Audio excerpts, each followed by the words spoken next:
touched. But I remember looking at her, she goes, and I remember she looked at me, and I looked at her in the hall, and this was after I just played the assembly, because back then I was playing upside down and backwards. I mean, I would play my hand backwards over the fingerboard. And I did that when somebody told me once that they saw somebody do it, and I came back to rehearsal the next day and did it. And then the band members go, "Hey, dude, I was only joking. They weren't playing backwards and upside down. I was kidding."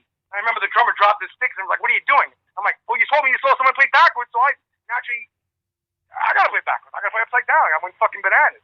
You know, I was just constantly evolving, doing shit. So anyway, the girl looked at me. I'm on a New York fucking express train here with this shit.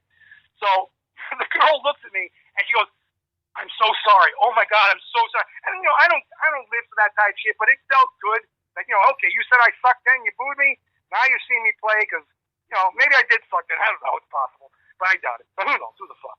But nonetheless, it felt good. It was a good day at the office. You know what I'm saying? Yeah. Like, you know, what's that movie? I get a humph out of that guy, Blazing Saddles. You know, it was a good day. You know? Yep. Fuck it. You know what I mean?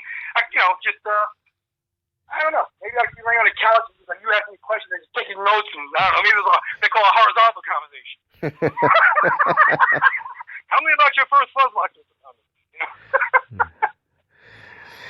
Oh yeah, I can just hear my endorsement hanging up on me now.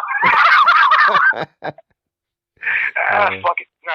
Yeah, it is what it is. I like to laugh. I like to have a good time. You want to have a good time? Get the fuck out of here. Yep. You know, simple as that. You know, I mean, that's why I talk to my friends at Morley. I'm constantly laughing. One of the owners, Sky, is a great guy. Big Seinfeld fan. We talk in Seinfeld language. And, you know, my other friend Bill, you know, who works there, he's a great guy. I mean, they're like family to me. So a lot of times, I spend time just, you know, just fucking laughing our ass off and just, you know, shooting the shit and talking shop because, you know, these guys, you know, they've dealt with everybody and everything. You know, and then, you know, it's a pleasure to do with great people who make a great product. And, you know, I'm friends with all the people who endorse me. You know what I'm saying? I mean, you know, I'm very loyal that way. I'm loyal by design. I mean, there's some companies I used to play used to be a guitar company used to make ART years ago, which actually evolved from NXR.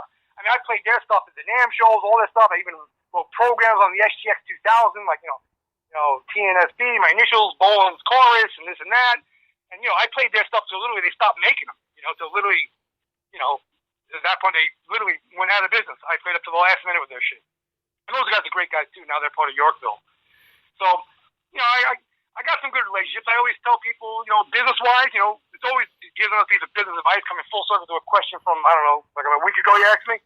You know, always hear about me, not from me. You know, I work really hard by just being me. Luckily I got the respect of the people whose respect I want. You know, and so far, and meeting all the fans again. With Doro, here's something that blew my mind. Here's a story for you, as if I haven't told you enough stories. We recently played Spain, which is where we recorded Triumph and Agony Live, additional recording. And the people in Spain are great. There's a couple of people out there, who are Jose Was and Susan Ortega. She's always posting about him. These are like super fans, really. Another Shari Leon, I think is how to say it. Because I look at Facebook, I watch who's posting and giving me props and shit, and we appreciate that. You know, I mean that means a lot. You know, I mean. They don't got to do that because, you know, I mean, social media is like, you know, fucking blitzed with shit.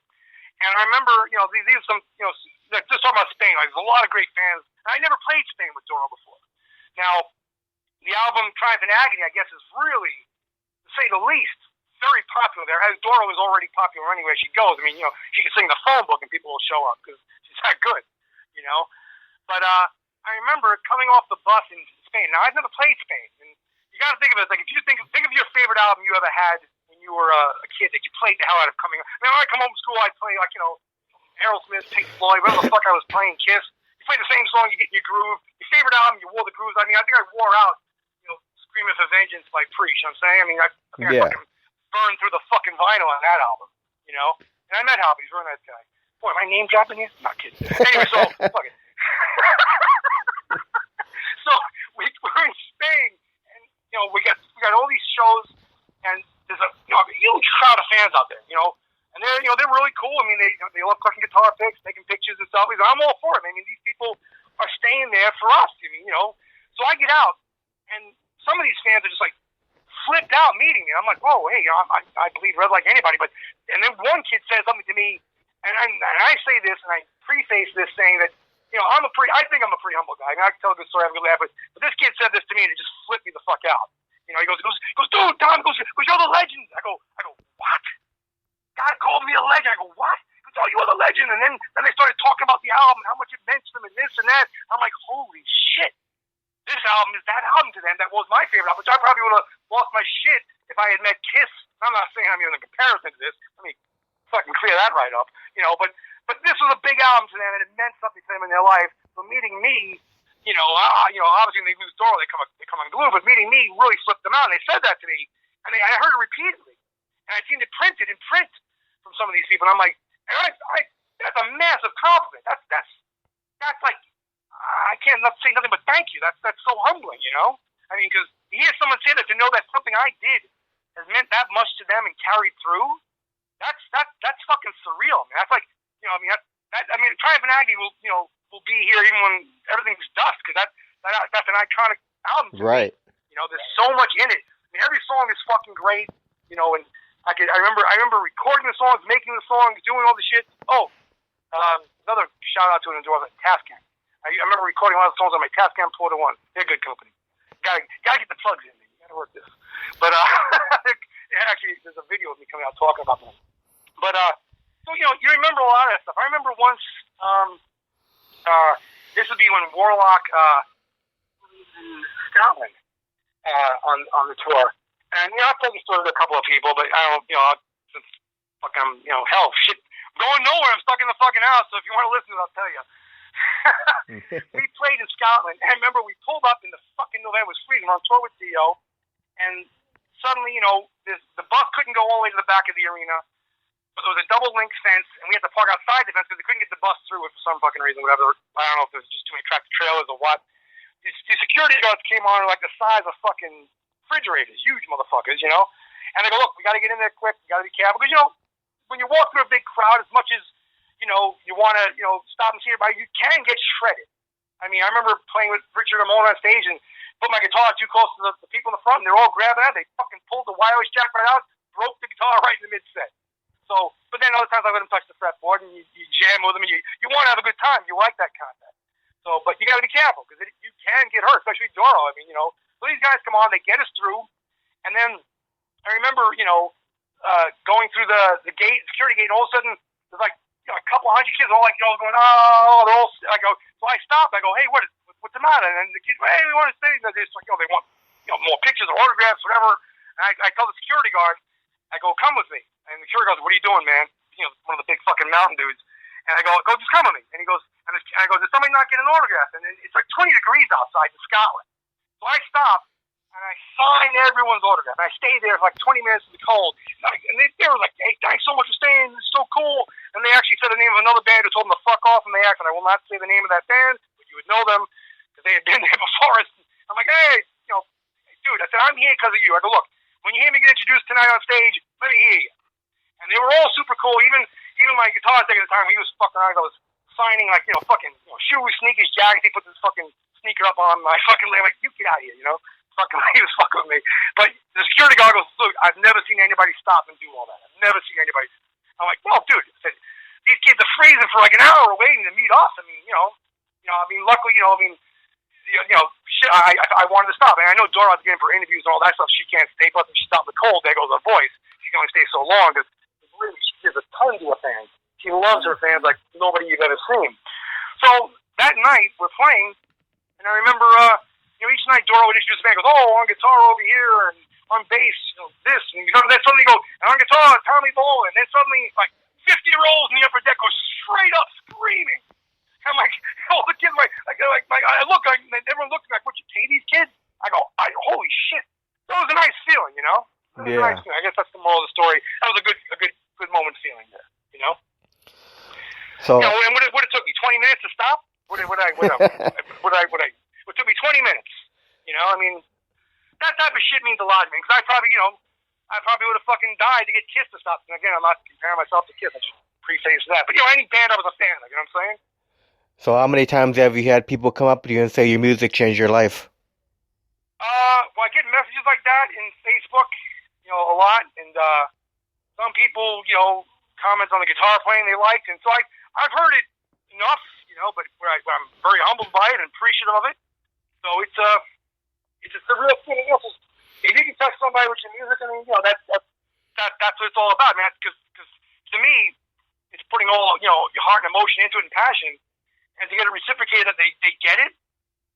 That's a great feeling, I mean, so I've heard it, good enough. I mean, I guess not to sound. I mean, this can really sound egotistical saying, but yeah, I mean, I've heard it, so I appreciate it a lot, and it's it definitely doesn't suck, I'll be honest. I mean, it's great that people dig it, I mean, that people are vibing on it and liking it, and so it's a good feeling. So yeah, good stuff.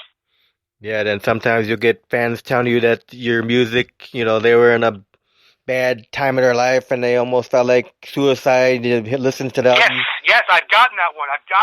Where it got them through is the word they use. Yep. Got them through some tough times. And they quote the lyrics of the songs, the moments, and that is just a massive compliment. And if I could provide some comfort in that way out, on the outer edge of the horizon to someone I may or may never meet, that they're feeling that or catching that passion, or then now, especially with social media, they can shit, everything's on YouTube nowadays. Shit you don't even want on YouTube. I mean, so it's a great feeling. I mean, like I'll give you now you got me fucking going. Maybe I should start taking one. But there's another great story. We were touring with Dio in Belgium, and the arena. I used to like to watch the road crew tear up the gear, take down the lights, because I'd never seen it before, right? Up this close. And I remember the arena would go straight up. I remember it was also a very surreal day, because that was the day I found out my mother had cancer, on a serious note. And I lost my parents to that. And my mother had it for 10 years. And I remember I was really just having a weird day. But the arena, you could walk up to you walk to the main floor, and then it would go up to the next level. You could literally walk from the bottom of the arena to the top, straight from the floor. That's the way it kind of cascaded. So I'm sitting there watching tear down, and I got, the post-gig look on, my fucking hair looks like a fucking rat salad, and you got the hat on, you sweat it out of your mind, and you're tired, so I'm there in a sweatsuit. I mean, so, I'm just, just hanging out, zoning out. And I see someone up on, like, the mid-level, just a kid there watching. He's in a wheelchair, and he's with some other dude holding him, just like, like holding his chair. And he's watching. And I had a cousin in a wheelchair, first cousin, who, wasn't in a wheelchair to begin with. He was not sick. He got MS. And, he's like, and he's a great guy. He's gone now, too. And you start looking, because you can wake up and bitch and moan about everything. But the fact that you can be vertical and do it, and you got food, I mean, there are people dying from this disease, and people out there way worse off. I mean, I know this. I mean, yeah. And so you're grateful for all that. So I'm looking at this poor guy, and he's in a wheelchair. Now, he could be the happiest guy in the world. He doesn't need me to make him happy. He could be, where he's at. And I remember just looking at him going, and he's just sitting there, and I'm like, and I just got off the stage playing, 10,000 people screaming, fucking place is nuts. And we had these autograph cards, which actually, if you look at my Facebook page, I did a throwback weekly. Every band member had their own autograph cards, and there was a band one, which was actually a sticker. And these are like, Triumph and Agony stuff. So I took one, and I signed it, and I gave it to the security guard. I said, hey, could you do me a favor? Would you bring this up to that guy up there? And the guy looks at me and goes, is this you? I go, yeah, that's me when I take a shower. That's me when, I get the blow dryer out, and I put enough hairspray in my hair to stop an elephant. Yeah, that's what I look like, So the guy looks at me and gives me a big smile, and I see him walking up. It takes like 5 minutes to get up there. And suddenly, I see him handing the card to the kid, and then suddenly he points down and he points to me by the side of the stage, and I'm wearing this black hat and sweatpants, and suddenly the kid came unglued, screaming, his friend just freaking out.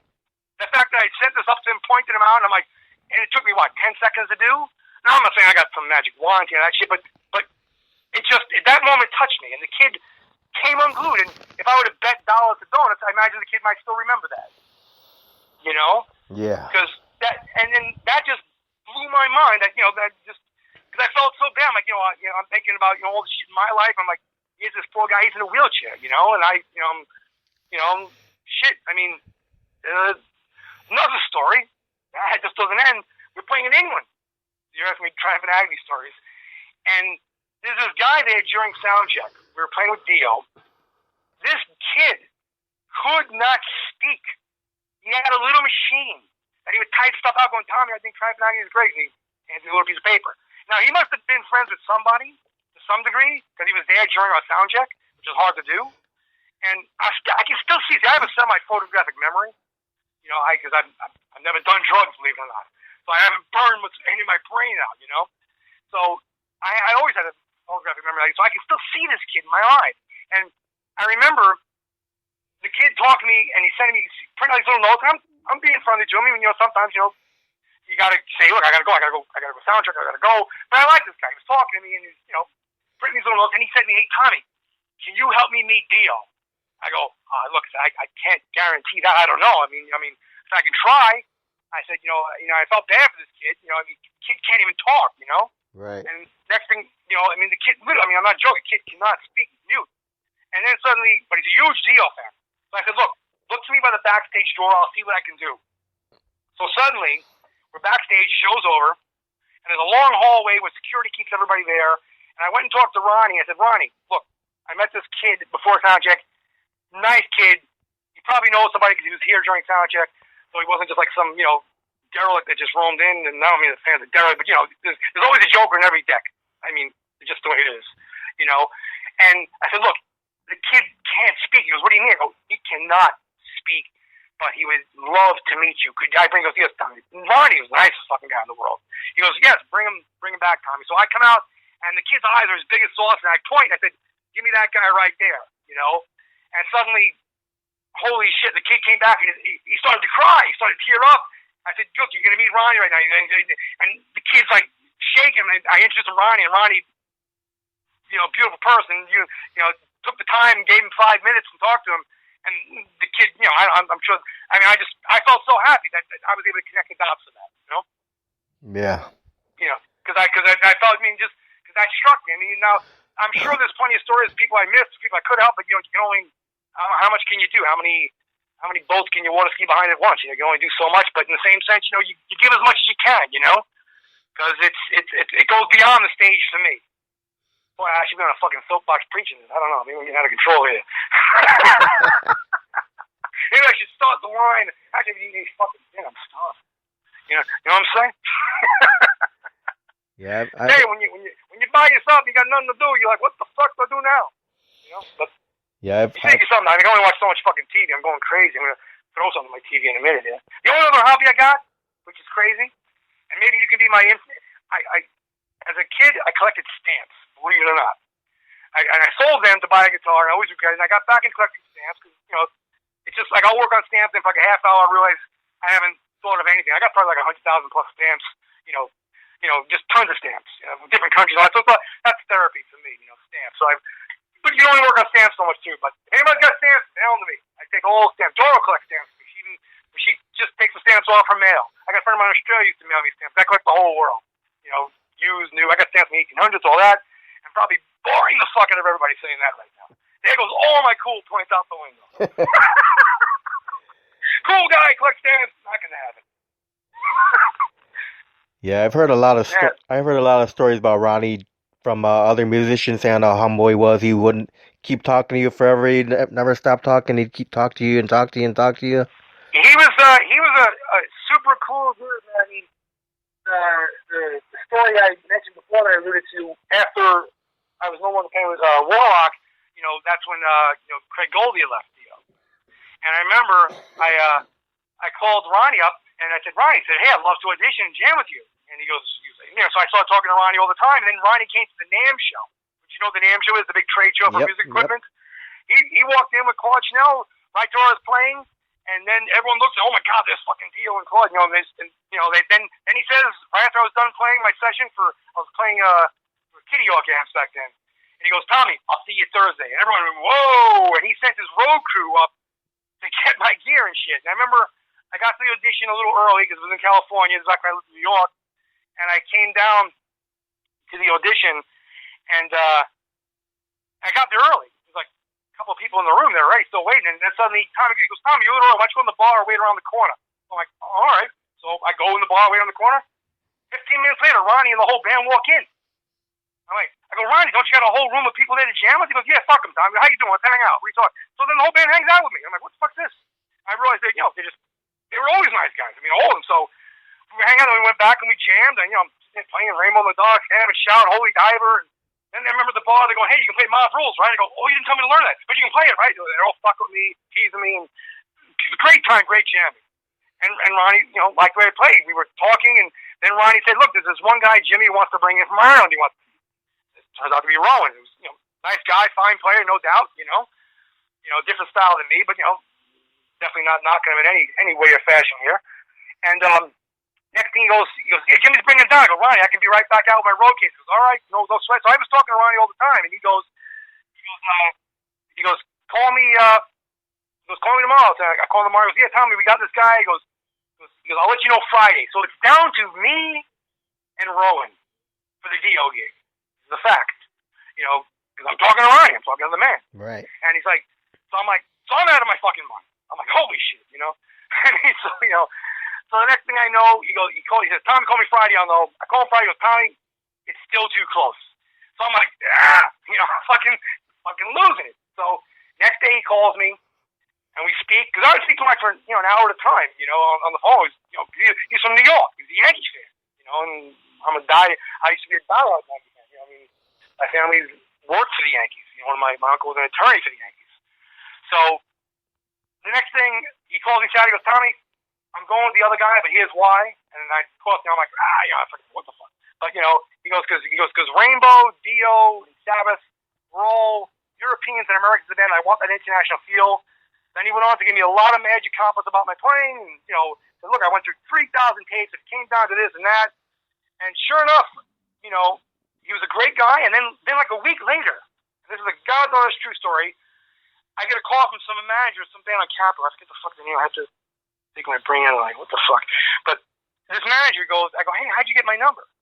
And he goes, well, I called Ronnie Dio. This is exactly what he told me. He goes, I want to know who's the first guy you didn't take and why.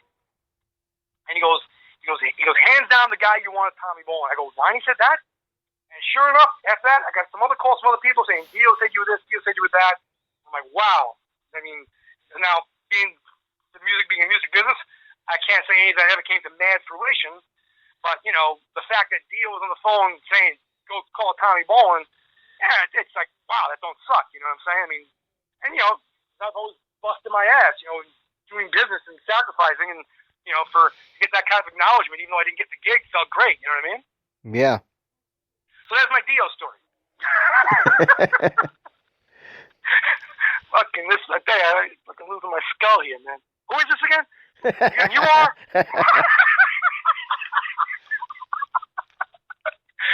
Oh, fuck.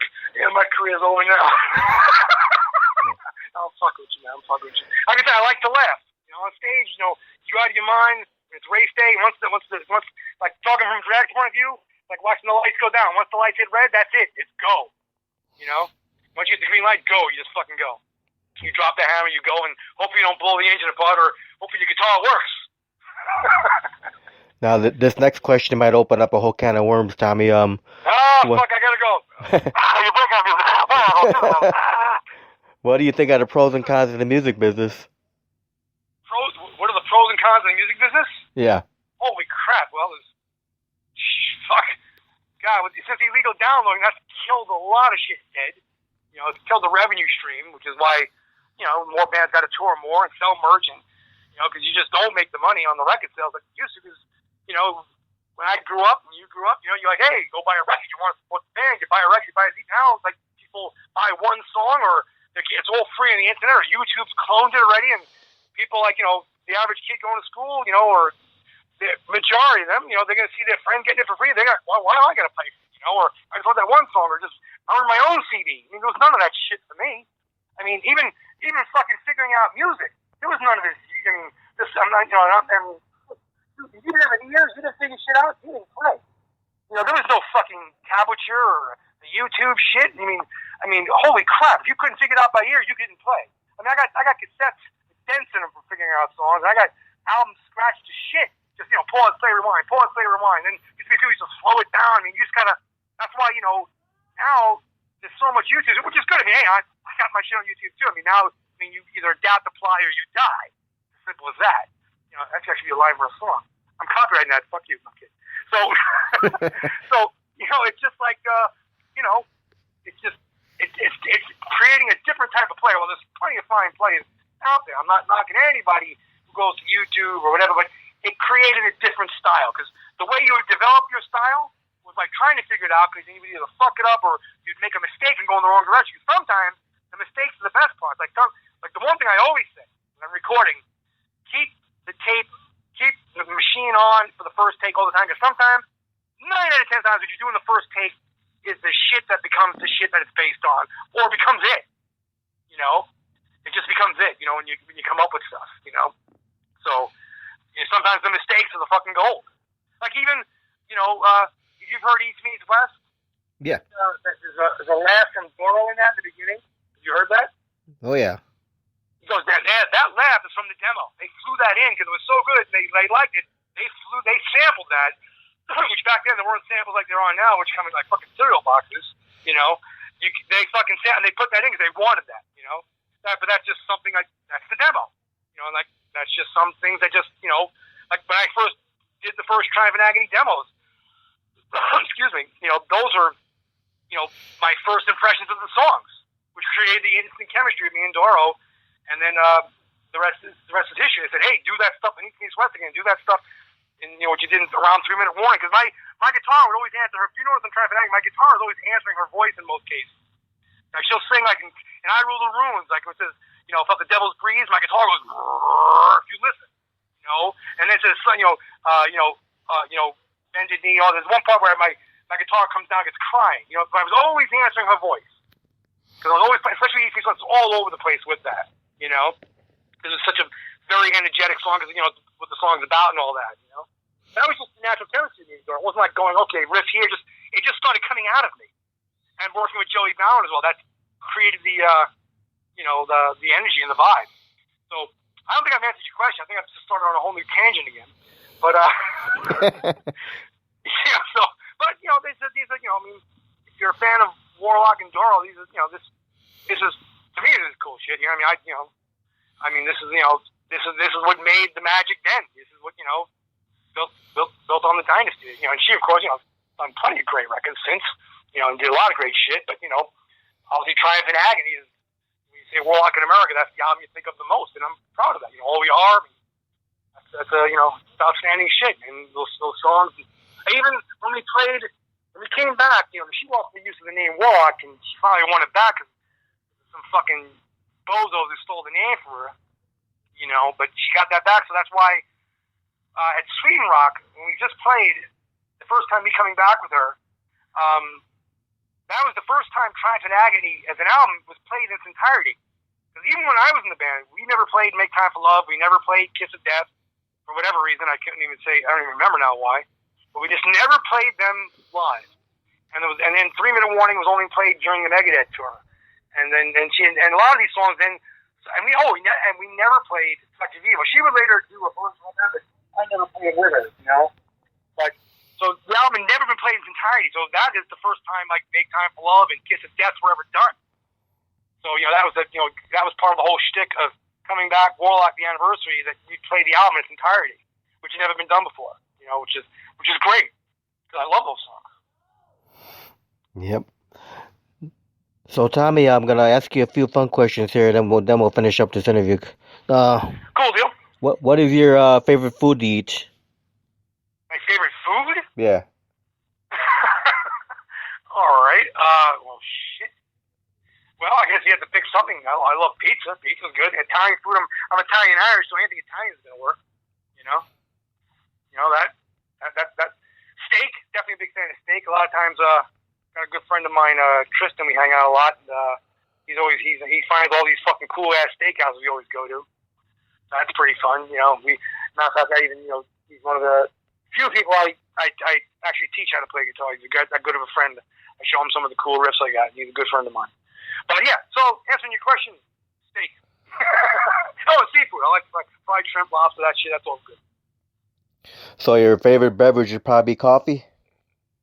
Coffee, drink that like it's going out of style. Blood in my water, blood in my veins. Yeah, I'd say coffee. I do like red wine though. I've gotten into red wine kick. That's pretty cool. But definitely, definitely coffee. Coffee, I guess, would have to win hands down. I guess you have to pick one beverage. Sure. Now, what's your biggest pet peeve? Biggest pet peeve is talking to people like you. No, I'm kidding.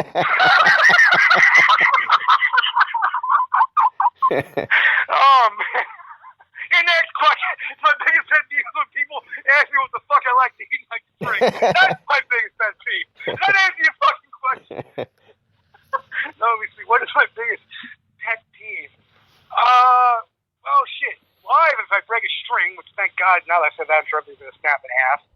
But, breaking a string live is a son of a bitch, because when you got a Floyd Rose floating tremolo, your whole guitar goes sharp, the song is over. Biggest pet peeve. People who aren't honest, lying, bullshit, lack of logic, just fucking people who say one thing, do another. People who walk the walk but do not talk the talk. Oh, excuse me. People who talk the talk but do not walk the walk. You know what I'm saying with that? Yep. Gavish, you follow? You know what I'm saying? You follow me? Catch my trip? You know what I'm saying? You see what I'm showing you here? Yep. Basically, that type of shit, because when that permeates into every part of your life, whether it be personal, business, whatever, and when you can't suss it out, then it becomes like that thing. Then it starts to erode at the situation, and then the situation goes to hell. Next thing you know, you're talking about shit that makes no sense, and it becomes bullshit. But then you go, what the fuck are we even on this subject for? You go, oh, because it started with the bullshit to begin with. Oh, okay, now it's clear to me. Fuck you. You know? Yeah. So yeah, that probably makes me a little itchy. It makes me want to get a 2x4 and drop a building on you. So I guess that answers your question. Do I sound violent? Yeah. Don't worry about it. Don't worry about it. Don't worry about checking your lug nuts. That's fine. Don't worry about it. Who checks their lug nuts anyway when they drive? Yeah, well, I did a little moonlighting down by the dock. Me and Vito, I took care of a few things. Don't worry, he ain't gonna bother you no more.